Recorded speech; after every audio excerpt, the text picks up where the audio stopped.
What up, Wizards? It's Dev. Mtg, we like it of magic, and today we got a deck that's cold-blooded. That's right. Get ready for Black Ice.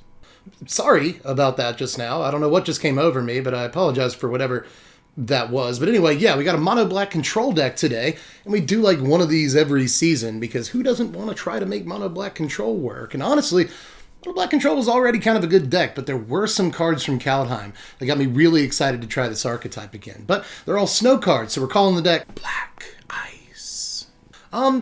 Again, I apologize for whatever that was. I think it's like a riff on a perfume ad or a Calvin Klein commercial or something. I'm not really sure, but I think we can all agree it needs to stop, so I should start talking about this deck. One of the first decks I ever built as like a little kid was kind of mono black control. I reasoned that decent removal and solid creatures in the same deck, good magic decks. Yeah, it was very clever as a young magic player, but I think we can all agree that in the last couple of years, mono black control just isn't the same deck that it used to be, and I think that's because in some ways, the power level has passed it by. You know, mono black with its 1-for-1 removal can't keep up with all these broken cards that generate ridiculous card advantage, these late game engines, and those problems still exist in some form. But at the same time, I feel like Kaldheim has addressed some of its other problems, so let's talk about it.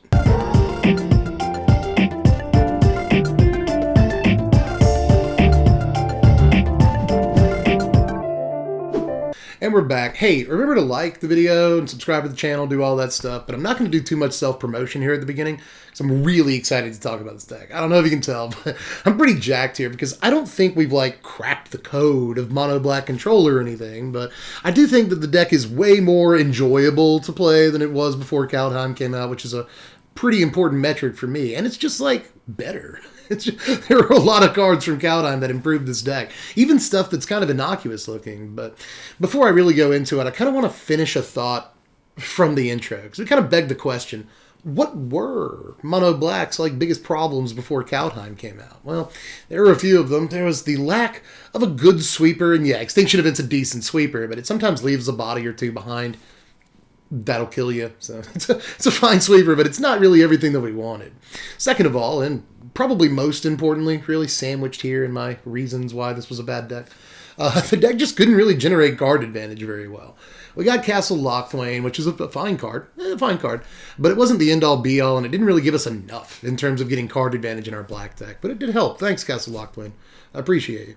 But probably the other problem with this deck, or the other biggest problem at least, was the lack of good threats in this deck. You know, a lot of mono black control decks had like 16 to 18 creatures or threats, like crawling barons in them or whatever. And it just was never enough, you know, like 25 removal spell deck and 10 creatures.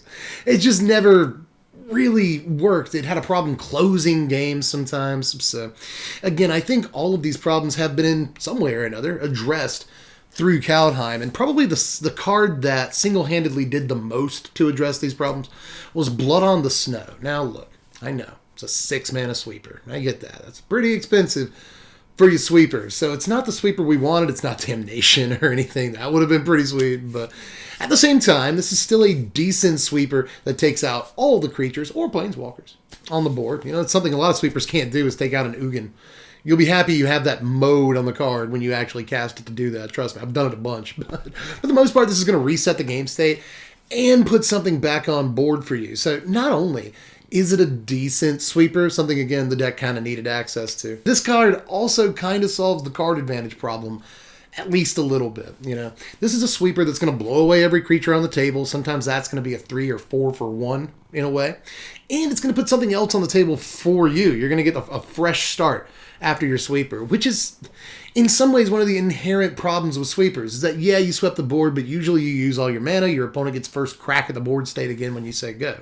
Blood on the Snow completely flips that idea. You know, you get the first threat on the board state after you cast your sweeper, which is incredible in a way for just 6 mana. And there's a lot of stuff in this deck really nice to reanimate. We got haste creatures, we got big dudes in this deck, we got dudes that do stuff in this deck. So just the ability to like 3-for-1 your opponent on a sweeper and then get a creature back that you lost earlier, really, really good in terms of just helping out the overall, like, quote-unquote card advantage that your mono black control deck can generate.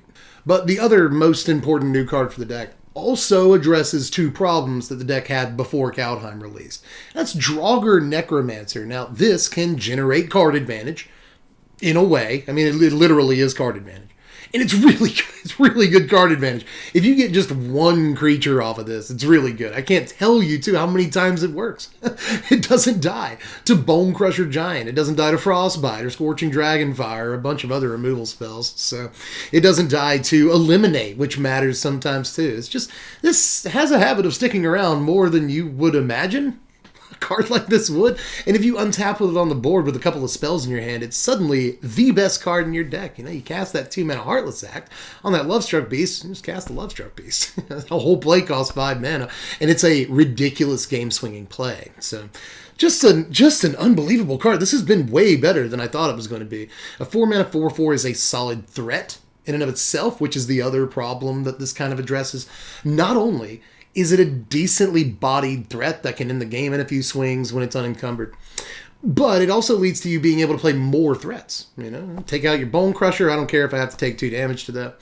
Take out your Bone Crusher, then just play your Bone Crusher. So it's a pretty ridiculous card when it does work, and it's worked way more than I thought. And of course, it's a combo with Blood on the Snow. If you have a Necromancer out when you Blood on the Snow, every creature that dies on your opponent's side of the board is going to get an ice counter on it. Well, if you paid at least 4 snow, which is very easy to do, then you just get back your Draugr Necromancer that just died, and suddenly, when you untap on your next turn, you're going to have just a whole bunch of creatures you can cast suddenly. It's a crazy card, even if you never pull that combo off. If you just kill one of your opponent's creatures with the mana to then play it while this is on the battlefield, you get a lot of scoops just for that. You know, you don't have to have Blood on the Snow out in order for Necromancer to be a good card. It just kind of simply is if your opponent doesn't have immediate removal for it. Because, you know, our deck has 20 removal spells or so in it. So chances are, once we play our Necromancer, unless it was a top deck, we will have a way to kill something. And sometimes, if we have enough mana, we can play Necromancer and kill something in the same turn, you know.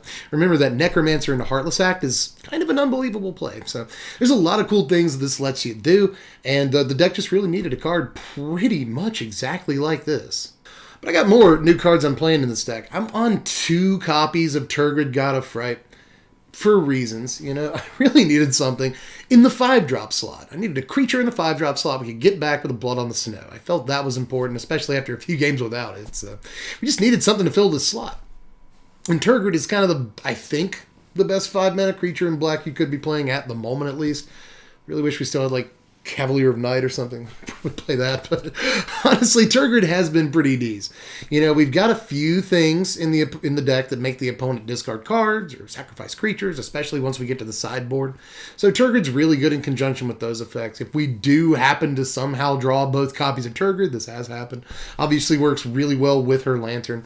There are going to be times where you'll cast the Lantern rather than cast the Tergrid. You know, depending on what's going on in the game, you can get weird loops set up where you basically lock your opponent into discarding their entire hand every turn and taking damage if they can't do that. So, you know, Tergrid's Lantern is sometimes cool, but for the most part, we want a 5-mana creature with a decent body, and at least we get Menace on this one too. So, you know, if we're able to control the board state enough, sometimes this will get in for easy attacks and whatnot. So, pretty solid threat in terms of stats, decent keyword ability, comes back with Blood on the Snow, and very occasionally will do extremely broken things on the same level that, like, Necromancer can. But there are a few 2-ofs in this deck, I gotta tell you, because we're also playing 2 copies of Rankle, Master of Pranks. Now, there are, I think it's like 8 4-drops in this deck. And I didn't want to play too many, so I'm not playing more than just 2 copies of Rankle, but this is one of the best things we can get back with the Blood on the Snow because it instantly attacks. It instantly attacks after we Blood on the Snow, and then it makes the opponent discard a card. Or maybe we Blood on the Snow, but we couldn't take care of that Seasoned Hallow Blade because they discarded something to it. Well, now, if we want to, we can just make them sacrifice it. We have to get rid of our Rankle, too, but it's a play that's mattered a number of times. So, you know, Rankle's just a sweet threat, whether we get it on turn 4, or we get it a little bit later in the game. We get it back with Blood on the Snow. It really doesn't matter when you get your Rankle. Still one of the best 4-drop creatures in Standard, it turns out.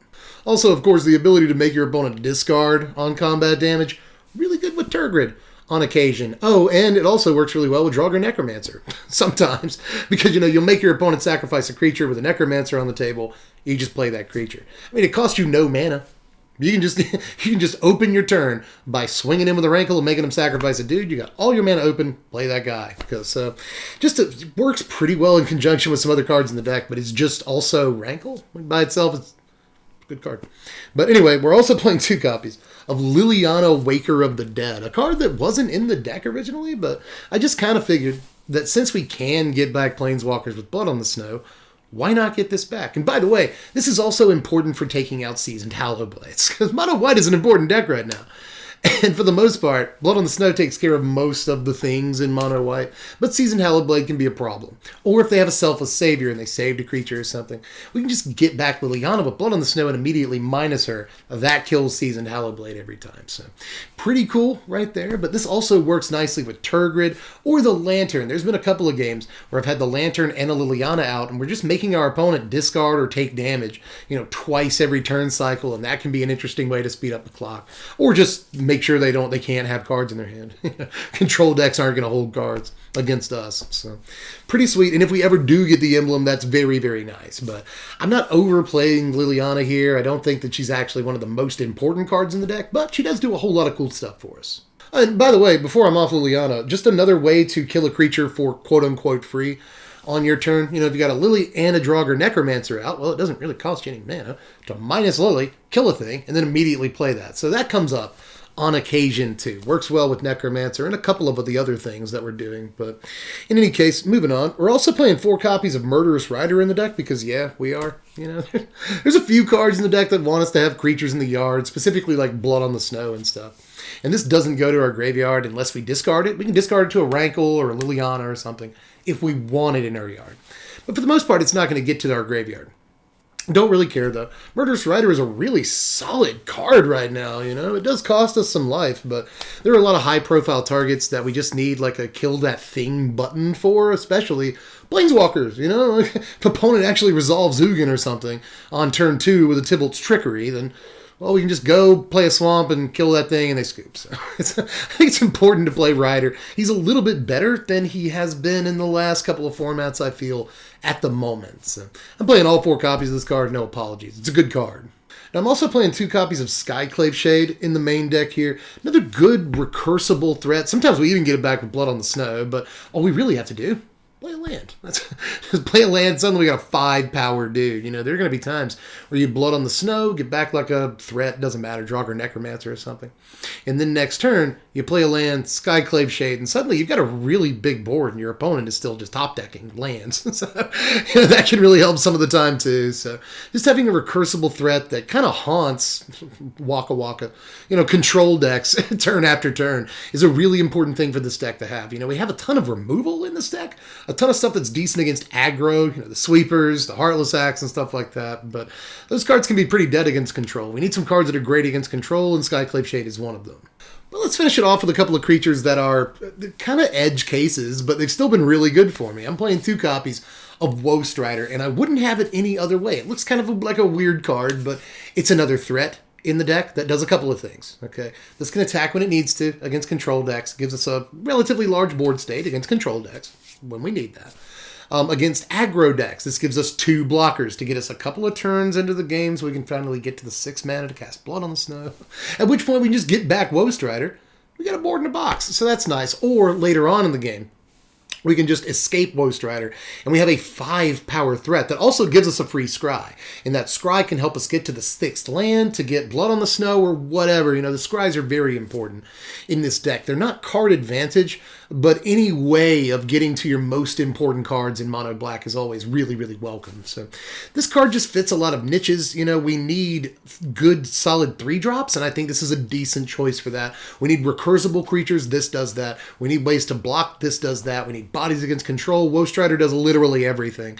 And it also keeps our creatures from getting exiled by exile removal so we can get them back later with Blood on the Snow. Your opponent targets something with Scorching Dragonfire, Elspeth Conquers Death, whatever. Sack it to Wasterider, put it in your yard for later use. You don't have to worry about exiling. That also comes up an awful lot. So, again, looks weird, right? 2 copies of Wasterider randomly? It's not like an Aristocrats deck or anything, but no, this card works in so many different edges that it's definitely worth having a couple of copies. And finally, last creature in the deck, sort of, till we get to the lands. and then we'll just talk about like the best creature in the deck, is Blacklance Paragon. Now, this could just be more 2-mana removal, but we've already got a fair amount of 2-mana removal spells. What this is kind of a 2-mana removal spell that gains us back some life on occasion, kills whatever it blocks, and can always block like questing, beasts, that matters, blocks, you know, even down to like Speaker of the Heavens and Edgewall Innkeeper, you know, especially creatures like Edgewall that they might not normally come in with if you had creatures on the board. I know you're kind of getting a mana loss because this costs 2, Edgewall Innkeeper costs 1, but you'll still be more than happy to do that play when they, you know, obliviously swing in with an Edgewall. You're like, oh, I'll trade a Paragon for that 9 times out of 10. But against control decks, this is a body with flash. You know, you can play it at the end of your opponent's turn, try to draw the counter spell out of their hand or whatever, so you have more mana to work with on your turn, more likely to resolve a spell when they say go.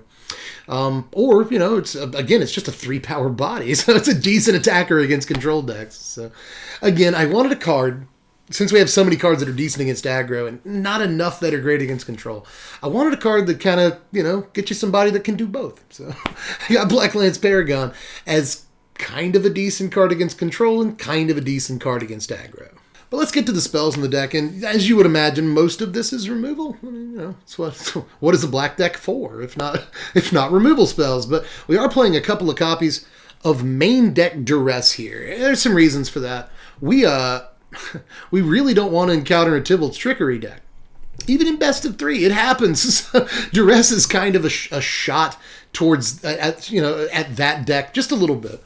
Giving that deck more respect than it probably deserves, especially at this point in the meta. But I'm not sure how many people are still playing Trickery, but it is nice to have a turn 1 tool to just get them to scoop once they've mulliganed down to 4 cards. Because they will, I promise you, they will pretty much always scoop to Duress if you actually get the Trickery out of their hand. You feel really good, too. But this also gets all manner of other shenanigans out of their hand. Counter spells that would deal with our Blood on the Snow or Draugr Necromancer or whatever. So I stick by a couple of copies of Duress. You know, you got a lot of decks like Yorion in the format right now that play like Emergent Ultimatum.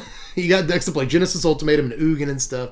And just getting those cards out of their hand in the early game can be pretty sweet. So I'm playing a couple of copies of Duress. But yeah, the rest of it's removal. We're going to play 2 copies of Bloodchief's Thirst, 3 copies of Heartless Act, 1 copy of Eliminate, and 1 copy of Elspeth's Nightmare. Now here are the lands. I've gone ahead and put Agadeem's Awakening in the mana base because, like, it's pretty much always a land. I have probably played Agadeem's Awakening like 3 times that I can remember in like probably 50 or 60 games. So very often this is a land. If you get it early on, don't hesitate to make it a land. You need to get to 6 for Blood on the Snow. That's why there's like 26 lands in the deck. Now our 4-drops can win the game for us. Rankle, Draugr Necromancer, they can win the game. But, however, especially against aggro, we really need to get to 6 lands. That's why I think 26 is the right number. And Agadeem's Awakening, again, usually a land. But when it's a spell, it's really good. Gets back a Rankle, a Draugr Necromancer, and a couple of other things for you. Finishes the game as a top deck. All that's good, but most of the time, it's just a land. As far as the other stuff, Castle Locthwain's a 2 of. You'd think it'd be an easy 4 of, but not really. There were a few times, like more times than I even cast Agadeem's Awakening. In testing, or like I'm trying to get back a Turgid from my graveyard with Blood on the Snow, but I have both Castle Locthwains out, so I can't do that. It's kind of surprising. So I don't know that I'd play any more than 2 Castle Locthwain, even though it's a very important card for us. You know, we also have Faceless Haven, obviously, and sometimes if we play like 4 Castle Locthwain, it'll be really tough to get to 3 snow sources to activate Faceless Haven. And Faceless Haven is so good. It's so phenomenal. Like with the addition of Faceless Haven, Turgid, Draugr Necromancer, you know, all these cards, but especially, you know, due to the addition of Haven, we get to play like 23 solid threats in this deck. Just a really, really good land that helps out our overall threat count immensely. Now here's our sideboard right here, and a lot of this is actually self-explanatory, you know. We finish off the playset of Duress against Trickery and other control decks, too clean to dust to have a way to play around in the graveyard, and it's a form of card advantage. But be careful with what you escape, because you do need to escape for Wasterider, and you need your graveyard for a couple of other reasons in this deck. But we're also going to finish off that playset of Skyclave Shade there against control decks. We've got Farika's Libation in there, mostly against enchantments, but this will also make him sack a Seasoned Hallowblade or Dream Trawler. Same with Soul Shatter. That'll often make them sacrifice a Dream Trawler in case you need to have them do that. Extinction Event is in there just so we can have another sweeper a little bit lower on the curve that sometimes doesn't take out our dudes. That can be important. Shadow's Verdict is in there. You'd think that this would be not a card that we necessarily want to play, but cards like Rankle and Draugr Necromancer are immune to Shadow's Verdict. That's really, really cool. And Shadow's Verdict is very, very good against mono white. You know, they're Seasoned Hallowblades, they're Selfless Saviors, they're all Seeds of Life Bounty, all that stuff. Shadow's Verdict is immensely good against. It's very good against Duress as well. So I think there's actually a lot of reasons to play Shadow's Verdict. And even though it looks like there's a lot of sweepers in this deck, Shadow's Verdict has been very, very important. I could see taking out Extinction Event before Verdict, even though Verdict is a 5-mana sweeper. Doesn't look great. Verdict is incredible against mono white, which is one of the best decks in the format. And then finally, Massacre Worm. A few reasons for this. You know, this also can take out a Seasoned Hallowblade. So that can be important. Especially, again, if you Blood on the Snow. You'll kill your Massacre Worm, but it'll come right back if you have all 6 snow sources for Blood on the Snow and kill their Seasoned Hallowblade. So that's a cool little interaction right there. And I wanted at least one 6-mana creature in the deck somewhere in the 75 so that we could, just take Blood on the Snow all the way. But to be honest, I don't think it's right to have 4 Blood on the Snow and like 2 Massacre Worm in the deck because you are playing a ton of 6-drops if you do that with your main deck. I think it's a fool's quest.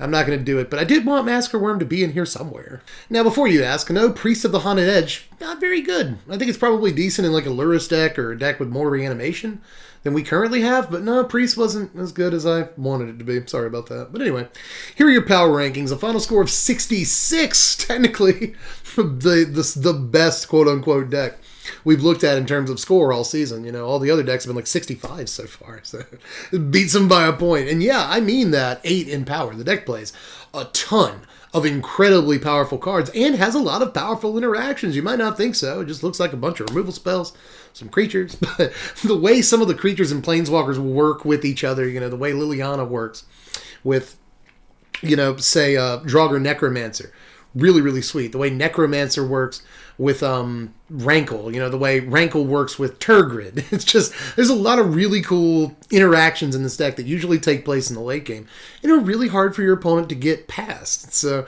there's a lot of cool stuff about this deck, and for the most part, we do very, very well against most shades of aggro decks. But I'd say the card we have the most trouble beating is the Great Hinge, because we really don't have a way of removing artifacts, and our opponent's going to get ridiculous card advantage. Even if we have 2 Blood on the Snows, it's sometimes hard to beat a Great Hinge if our opponent draws creature, so I sometimes will have problems against Great Hinge, but the deck has decent game against everything else, and again, even against those Yorion decks that we think ostensibly we'd be bad against, we got some good game. We do all right. So far, this deck has been a lot more fun than variants of Mono Black Control that I've tried recently, and that's largely because it has cooler combos and interactions, because it actually has those. It actually has some synergies. Something Mono Black Control lacked that I didn't bring up earlier. And because, it wins. Winning is fun. So I want you to give this thing a shot if you can. In paper, it's not too expensive to play, but I understand that on Arena, this is a lot of rare wildcards. I apologize for that. But if you get a chance to play it on Arena, do, because I had a lot of fun with this thing. I hope I've been able to translate to get that across. How excited I was about building this thing and about actually playing some games with it, because, I didn't expect it to be fun at first. I just like Mono Black Control, but usually Mono Black Control is just a bunch of removal spells and 1 or 2 dudes. Whereas this deck actually has powerful combos and interactions. It's a Mono Black Control deck that actually does stuff. Can you imagine that? Give it a shot if you can, because I had a lot of fun with it, and I want you to too. But anyway, I think that's all I got for this one. I appreciate you stopping by. And of course, now I can self-promote. Like and subscribe. Do it. I need those things in my life. For validation. Also, metrics. Metrics are important. They're kind of my entire job. I forget that too much. But anyway, that was Black Ice. Of course it happened again before the video ended. I apologize for that, everybody. Anyway, I hope you guys enjoyed this one. Just let me know how you felt about it down there in the comments section. Anything that you would play that I didn't play, or, if you've gotten some games in with the deck, let me know how you did and all that stuff. I read your comments. They're important to me. If you want to see me play this deck or a bunch of other Magic decks, or just hang out and talk about life and wrestling and all, we do all kinds of stuff on the Twitch stream, so come by there. It's twitch.tv/SBMTGDev, link in the description. You can also check out the Patreon if you really want to help out around here. Just $1 a month is all I ask. And then you can like pick what videos we do around here. You can vote on them. So pretty decent value for only $1 a month. That's not too bad. That's literally pennies a day. And it really helps out too. So thanks for your support if you're a patron. And if you're considering being a patron, thanks for your support. But anyway, aside from that, check out the deck list in the description over on TCG Player. If you hit that link, it'll take you to those guys. And they have really low prices. So I figured I would do that for you. Right? But anyway, I guess that's all I got for this one. I'm going to go play some more of this deck. I think that's why I've been like a little anxious and discombobulated during this deck tech, because I actually like... This doesn't often happen. Like, I actually want to go and play more of this deck. So I'm going to try to edit this video in like an hour, like as quickly as I can, and then get back to like probably tweaking this deck even more. I really enjoy it. But I will be playing this one on stream before too long, so join me over there, and I will catch you cats later. I'm Ted from The Place. Thanks for watching, Wizards. Spread love and be kind.